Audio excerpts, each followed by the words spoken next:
L'économie, ça peut paraître une machine immense, un peu abstraite, non? Mais en réalité, c'est pas si compliqué. C'est une histoire d'acteurs, de personnes, d'organisations. Et aujourd'hui, on va justement mettre un visage sur ces acteurs. On va voir qui ils sont, quel est leur rôle, et surtout comment tout ça s'emboîte pour faire tourner le monde dans lequel on vit. On entend tout le temps parler de l'économie. L'économie va bien, l'économie va mal, mais au fond, qui se cache derrière ce grand mot? Qui sont les vrais joueurs sur le terrain? Qui prend les décisions qui, au final, ont un impact sur notre quotidien? C'est exactement la question qu'on va creuser ensemble.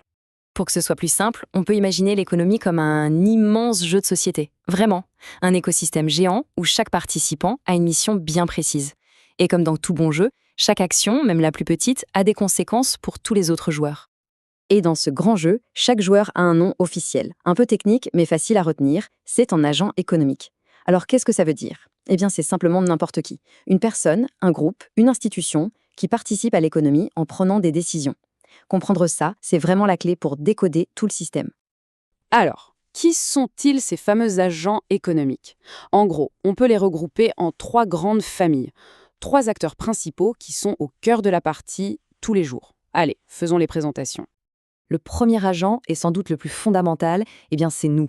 Ce sont les ménages. Et attention, ce mot ne veut pas juste dire famille. Ça désigne en fait toute personne ou groupe qui vit ensemble et prend des décisions financières communes. En gros, c'est tout le monde. C'est l'ensemble des individus de la société.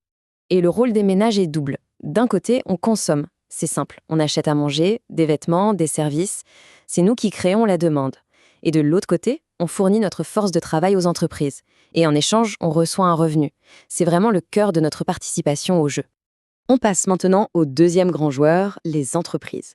Elles, on peut les voir comme les moteurs de la production. De la petite boulangerie de quartier à la gigantesque multinationale, ce sont elles qui fabriquent, qui créent et qui proposent tout ce qu'on consomme. Leur mission numéro 1, c'est de produire les biens et les services qui répondent à la demande des ménages. Mais ce qui est absolument crucial, c'est qu'en faisant ça, elles créent des emplois et distribuent des salaires. Et ces salaires, c'est ce qui permet aux ménages de consommer. On commence à voir la boucle qui se dessine, pas vrai? Et enfin, il nous reste le troisième grand joueur, l'État. Si l'économie est un jeu, alors l'État, c'est l'arbitre. Son rôle, c'est de fixer les règles, de s'assurer que la partie se déroule équitablement et d'intervenir quand c'est nécessaire pour le bien de tous. Très concrètement, l'État, qu'est-ce qu'il fait? Il fournit des services essentiels, comme l'éducation ou la santé, qu'il finance en collectant les impôts auprès des ménages et des entreprises, et il établit aussi les lois, le droit du travail, les normes de sécurité, les règles environnementales, bref, tout ce qui encadre l'activité pour éviter que ça parte dans tous les sens. Donc si on met tout ça dans un petit tableau pour résumer, on voit bien que chaque acteur a un objectif différent. Les ménages y cherchent à satisfaire leurs besoins.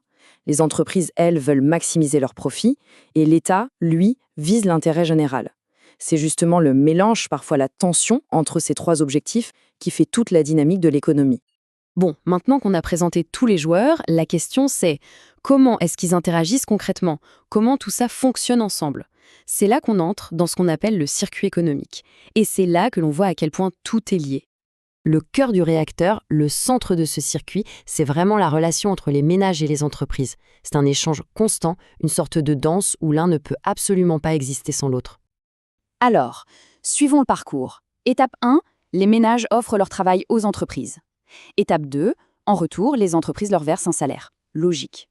Étape 3, avec cet argent, que font les ménages? Ils achètent les produits et services fabriqués par ces mêmes entreprises. Et enfin, étape 4, l'argent revient dans les caisses des entreprises. La boucle est bouclée, prêt à recommencer. Et ce qui est fascinant, c'est que ce n'est pas juste une ligne droite, c'est un vrai cycle. Un flux permanent d'argent, de biens, de travail qui circule sans arrêt entre tous les acteurs. C'est un peu comme la circulation sanguine pour le corps humain. C'est ce flux qui fait vivre toute notre économie. Voilà, on a nos joueurs, on a leur rôle, on a même le circuit de leurs interactions. Mais cette vision, aussi claire soit-elle, soulève une question encore plus profonde. Au-delà de ces fonctions bien établies, qui, au fond, a vraiment le pouvoir de changer les règles du jeu? Une bonne question pour continuer à réfléchir. Merci d'avoir suivi cette analyse.